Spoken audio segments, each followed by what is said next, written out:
você faz quando dentro de você experimenta um terremoto emocional? Desiste de viver? Se entrega? O ideal é nós procurarmos um profissional de saúde mental, como um psiquiatra e um psicólogo. Mas naquela época, procurar um profissional era um vexame, uma vergonha. E infelizmente eu não procurei. Mas eu procurei algo que me ajudou muito. O mais importante endereço, um endereço que poucos encontram ao longo do traçado da sua história. Um endereço dentro de mim mesmo. Eu comecei a me perguntar: quem sou? O que sou? Por que não consigo controlar meus pensamentos perturbadores? Por que sofro por antecipação? Por que minha emoção é terra de ninguém? Uma rejeição, uma crítica, uma exclusão invade-me e me infecta.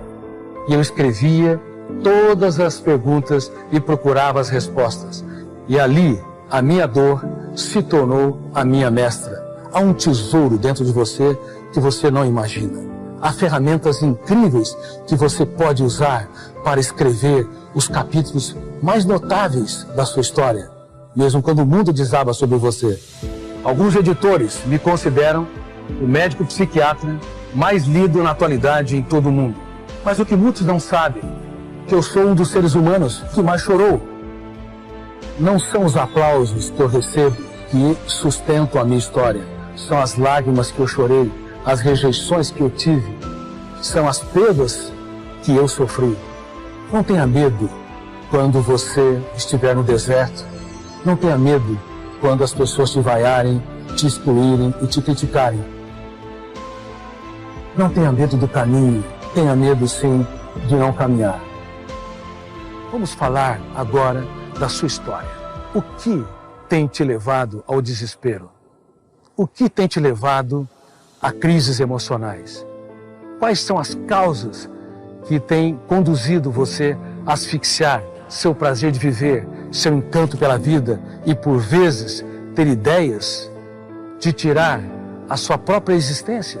Lembre-se, você quer sempre viver, você tem fome e sede de se reinventar. Talvez não saiba. Mas quais são as causas psicossociais que têm levado você ao caos? Alguém te abandonou? E daí? Se te abandonou, você deve saber que se a sociedade me abandona, a solidão é suportável. Mas se eu mesmo me abandono, ela é intolerável. Alguém te criticou, te excluiu? E daí? Tua paz vale ouro. O resto é insignificante. Alguém cuspiu no seu rosto? Use a saliva para enriquecer a sua história e não para você detestar a vida e fomentar atos de vingança. Porque o ódio, a vingança, a raiva faz mal em destaque ao próprio hospedeiro. O que tem te conduzido você a achar que não vale a pena viver a vida? Bom, eu quero te dizer de maneira clara e convicta, dentro de você, desde quando o relógio da vida começou a contar a sua história, você é profundamente apaixonado pela vida. Talvez você não saiba, mas você tem uma biografia genética e existencial incrível, borbulhante, encantadora. E tem ferramentas dentro de você que, se aprender a usá-la, você nunca mais será o mesmo. Por isso, nunca se esqueça. Segundo a tua biografia genética, há um desejo incontrolável para continuar a sua existência. E você, ao fecundar o óvulo, começou a entrar num processo de multiplicação. Milhares de células nas primeiras horas, milhões nos primeiros dias, bilhões e depois trilhões. Formou um coração, os 2 pulmões, tantos órgãos. 10 trilhões de células constituem um corpo humano médio e nenhuma delas está preparada para morrer. Por isso, quando uma pessoa pensa em tirar a sua vida, existe uma leve taquicardia, aumento da frequência respiratória, nuvens de moléculas clamando: não morra. O coração começa a bater mais forte, dizendo: Eu fui teu escravo, bombardeei sangue, milhares, centenas de milhares, milhões de vezes para que você tenha uma vida sustentável. E agora você quer me silenciar? Toda a sua genética clama para que você se reinvente e nunca desista de viver, mesmo quando o mundo desaba sobre você. A vida é um contrato de risco. Ganhar e perder, ser aplaudido e vaiado, ser encorajado e excluído faz parte da nossa história. Por favor, não biografe a sua história de maneira inadequada quando você parte, quando você experimenta as emoções mais angustiantes, porque elas te tornam seus alicerces. Antes de namorar alguém, você tem de saber que você deve namorar a vida. Porque se você não namorar a vida, não tiver um romance com a sua própria história, você nunca conseguirá amar, de fato, de forma inteligente e sustentável, as pessoas que estão ao seu redor. Você precisa marcar um encontro com uma pessoa muito importante, que talvez você tenha abandonado ao longo do traçado da sua própria história. Você mesmo. Se você tem dores de cabeça, dores musculares, nó na garganta, é porque teu corpo está suplicando, através desses sintomas psicossomáticos, que você mude o seu estilo de vida. Brinque mais, inclusive com os seus erros, que são suportáveis, com algumas atitudes estúpidas que nós temos, para que você relaxe. É por isso que há muitos miseráveis morando em palácios. Tiveram sucesso empresarial, mas não tiveram sucesso de fazer das pequenas coisas um espetáculo aos olhos. É por isso que, na atualidade, as pessoas que vivem nos celulares, horas a fio, enviam mensagens e os outros não dão like, tem um ataque de ansiedade, tem uma necessidade neurótica de corresponder às expectativas dos outros, perdendo a sua identidade básica, a sua liberdade, a sua autonomia. Você tem de saber, se tem esses sintomas, é porque você se abandonou. E você precisa encontrar esse personagem que está num lugar indigno da sua própria agenda. Você precisa encontrar o mais importante endereço, o endereço dentro de você mesmo. Aprender a matemática da emoção.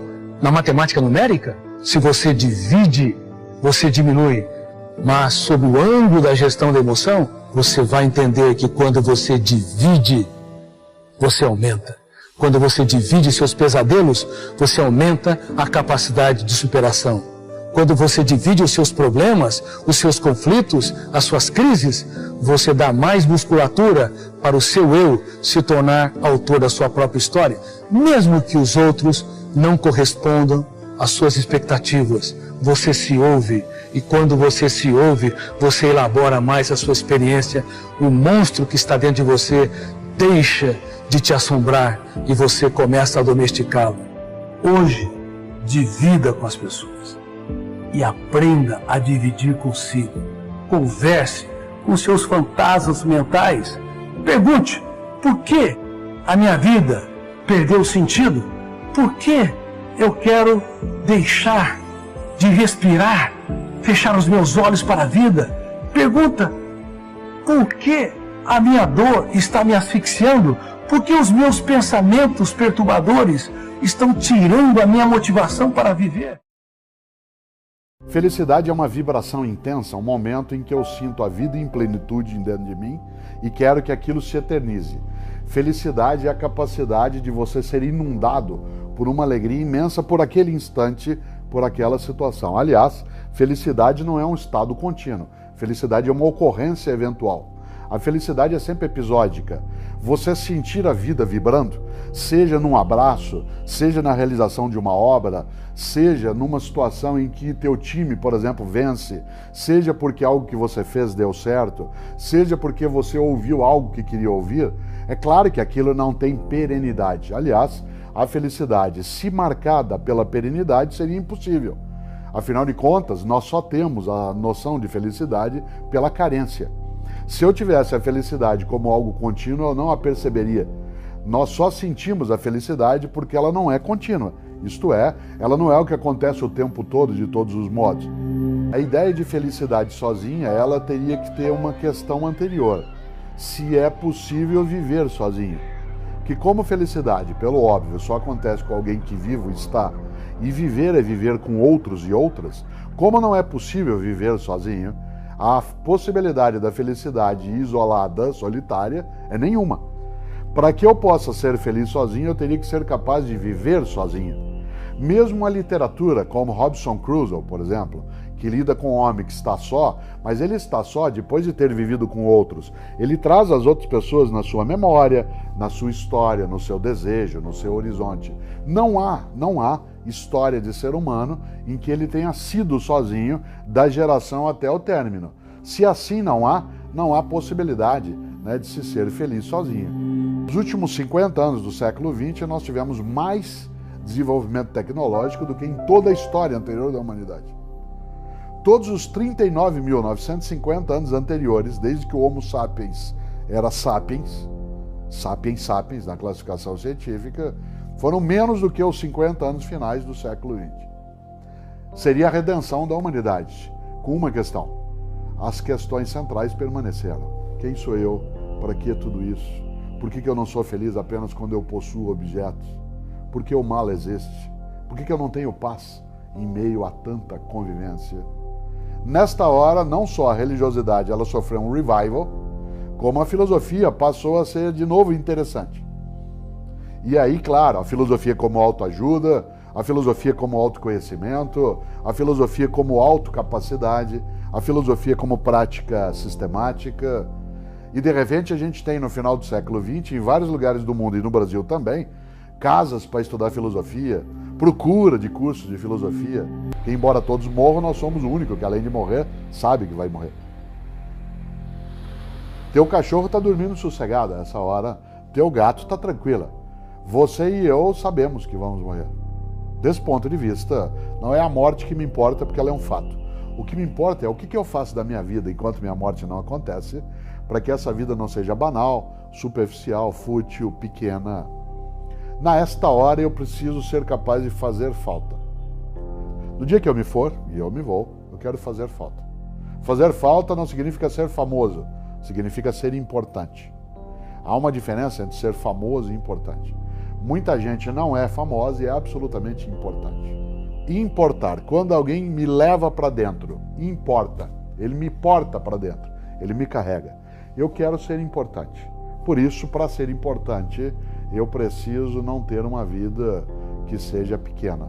E uma vida se torna pequena quando ela é uma vida que é apoiada só em si mesmo, fechada em si. Eu preciso transbordar, ir além da minha borda. Preciso me comunicar, preciso me juntar, preciso me repartir. Nesta hora, minha vida, que sem dúvida ela é curta, eu desejo que ela não seja pequena. A maior parte das pessoas não tem a menor ideia de quem seja. Tem de si uma ideia completamente acima ou abaixo do que são. Conhece a ti mesmo, ou usando um pleonasmo comum dos livros, conhece-te a ti mesmo, como se eu podia conhecer-te a outra pessoa, mas conhece a ti mesmo, saiba quem você é e seu limite. Essa é uma chave profissional e pessoal. Todos os meus alunos, orientandos, amigos, familiares, eu tenho a sensação, e eles devem ter a mesma comigo, que a gente fala da gente como se fosse uma personagem. Não é aquela pessoa. Conhece a ti mesmo. Olha com clareza no espelho e veja quem é você. Quais são seus limites? Físicos, financeiros, afetivos. Quais são seus desejos? Conhece a ti mesmo. Freud morreu em 39 em Londres, fugiu de Viena em 38. Freud morreu fazendo essa pergunta. Pouco antes do câncer consumir sua vida, Freud perguntou: por que as pessoas buscam a infelicidade? E quando a infelicidade chega, elas se surpreendem, como se fosse um acidente. A pessoa vai no lugar que ela não quer, almoço em família. Se submete à companhia quem ela não quer, sogra, nora, cunhado, genro. Se irrita e volta no fim do domingo: ai, que saco, eu não sei porque eu estou assim. É óbvio, é óbvio. Bom, você está se forçando a fazer uma coisa que não quer. E isto vai ter um peso. Eu posso me forçar a fazer o que eu não quero e ser feliz? Pode, muita gente faz isso com os filhos. Se força a fazer o que não quer e é feliz. Mas você tem que saber se você tem essa habilidade. Conhece a ti mesmo. Primeiro passo. Conhece a ti mesmo. Esta é uma questão importantíssima. Saber quem de fato sou eu, quais são meus limites, quais são meus desejos, o que eu realmente quero. O que eu realmente quero. Eu tenho pistas para isso. A inveja é a pista mais forte. Inveja não é vontade de ter o que o outro tem, isso é cobiça. Quando a pessoa me diz inveja branca, isso é só racismo, gente. Não existe inveja branca, né? Que é boa por ser branca. Isso é só racismo brasileiro. A inveja nunca é positiva. A cobiça pode ser positiva. Eu cobiço o seu inglês, então eu vou estudar tanto quanto eu tenho um bom inglês. Ela pode ser um elemento, mas a inveja não é isso. A inveja não é eu querer ter o que você tem. A inveja é eu ter raiva da felicidade que você tem por ter aquilo. Isso é inveja. Inveja é a tristeza pela felicidade alheia. A inveja é um excelente elemento para eu me conhecer. Chega alguém e me diz, comprei um carro bom. E eu disse, que bom. Nossa, que você seja muito feliz com este carro. Ou seja, a inveja vai me dar uma pista do que eu quero. E aí vem uma pergunta óbvia. Se o meu objetivo é aquele carro, por que eu não vou atrás desse objetivo? E se não é, por que eu fiquei assim, mordido com isso? São pistas para eu me conhecer. Adiante, outra pista importante. O que eu realmente desejo? Realmente desejo. Eu digo isso para meus alunos jovens. Os homens em particular ficam envolvidos e pensando que o que eles realmente desejam são atividades sexuais múltiplas, com muitas parceiras. Depois, com o tempo, eles vão percebendo que a cama é o melhor lugar. Uma pessoa dá mais foco, ser mais direto ao assunto.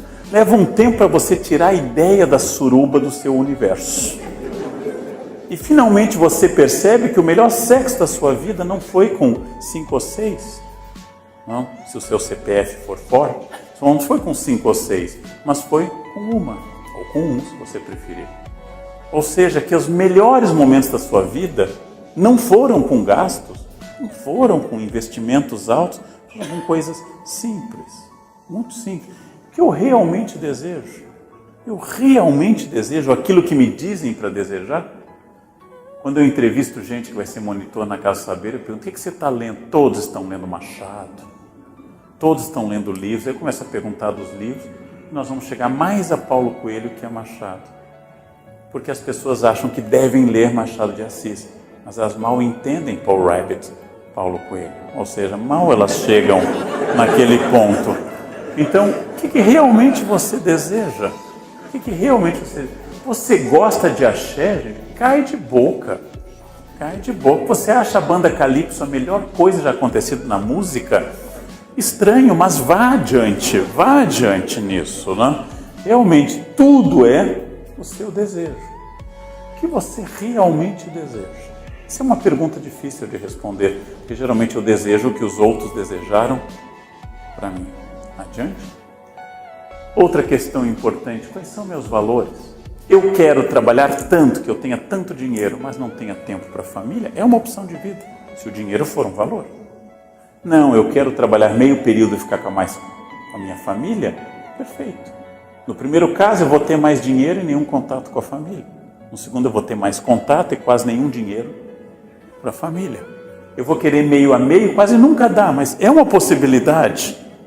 Sempre o que eu desejo tem a ver com valores. Qual é o meu valor? Eu realmente gosto de acordar cedo? Eu gosto. Acordo às 4 horas todos os dias. Não é um sacrifício. Eu adoro acordar cedo. Logo eu estou apto a ser camponês. Eu posso plantar. Não, camponeses acordam cedo. Eu não poderia ser porteiro noturno. Eu gosto de dormir cedo e acordar. Um amigo me dizia que eu dormia com as galinhas. Eu disse, não, quem dorme com as galinhas é você. Eu durmo no horário delas. Os valores são fundamentais para isso. Adiante. E a outra questão, além de valores, é o conhecimento, de novo, do que eu quero. Eu suspeito, e vou lançar isso para vocês como um desafio, que todos sabemos o que queremos. Por exemplo, Devo investir mais nesse namoro ou nesse casamento, ou isso é bananeira que já deu caixa? Devo reformar a relação e reencontrar um ponto de equilíbrio, ou não dá mais? Todos que estão aqui nesse auditório e têm alguém, ou até que acham que tem alguém, todas essas pessoas sabem essa resposta. Se eu devo investir, corrigir, aprofundar para melhorar, ou se eu devo dizer que é investimento perdido. Só que nós temos medo dessa resposta. Eu disse isso uma vez numa palestra, depois na semana seguinte o fotógrafo me procurou da palestra e disse: professor, larguei minha esposa graças ao que o senhor aconselhou. Não é isso. Não é isso que eu estou fazendo, gente. Se for, larguem. Se for, larguem. Mas o que eu estou dizendo, você tem essa resposta. Esse de fato é o emprego que eu quero? Esse é o emprego que eu quero mesmo, ou estou aqui por inércia? Adiante. Pelo menos metade da vida depende das nossas escolhas. Metade da vida depende das nossas iniciativas, a outra metade não. É o acaso que decide por nós. Assim, a gente não é nem dono de tudo e nem assiste a vida rolar. Afinal, já que metade da vida depende de nós, que tal apostar nossas fichas para fazer acontecer do nosso jeito? Mas o que será que tem que acontecer para que ela valha a pena? Às vezes você reclama de não ter o que deseja. Outros reclamam de não desejar o que tem. Poucos se alegram com o que tem. Para alguns são sábios, para outros são gente sem futuro, sem carreira, sem perspectiva, sem aguerrimento, gente proativa, mas que é acomodada e preguiçosa. A verdade é essa, tem gente reclamando de tudo. E aí, talvez porque ter e desejar não garantam mesmo felicidade para todo mundo. Talvez a gente pudesse pensar nas coisas que faz, do que poderia. Não chegou lá, uma vida que deu chabu, fracassou. Aí a promessa é que a vida terá sido incrível, porque cada segundo foi cavado no sentido de tirar de si mesmo o máximo que cada um consegue tirar. E assim, tem tanta gente que não descansou até tirar de si o máximo que a natureza podia permitir. Aí você imagina que essas pessoas, ao longo da vida, segundo a segundo, tiveram um colorido, um desafio, uma excitação, porque nunca estavam satisfeitas com o estágio alcançado e foram atrás do melhor, do melhor, do melhor. São pessoas incríveis e que conseguiram coisas prodigiosas. E portanto, a hora feliz é a hora que você que conhece a tua praia, que você que se conhece, que você que entendeu que a filosofia começa com a frase conhece-te a ti mesmo, você que procurou entender que tem coisas que são para você e coisas que não são para você, você que diagnosticou todas as tuas forças e as tuas fragilidades, você a cada segundo, você vai usar a vida para conseguir tirar de si mesmo a performance mais incrível, a performance mais perfeita que puder ter a cada instante. Dessa maneira, a cada segundo da vida, longe de esperar que ela passe rápido, ao invés de ficar olhando no relógio para saber quando é que vai acabar, surpreenda-se que o tempo tenha passado tão rápido. Assim, viva desejando a eternidade daquele instante.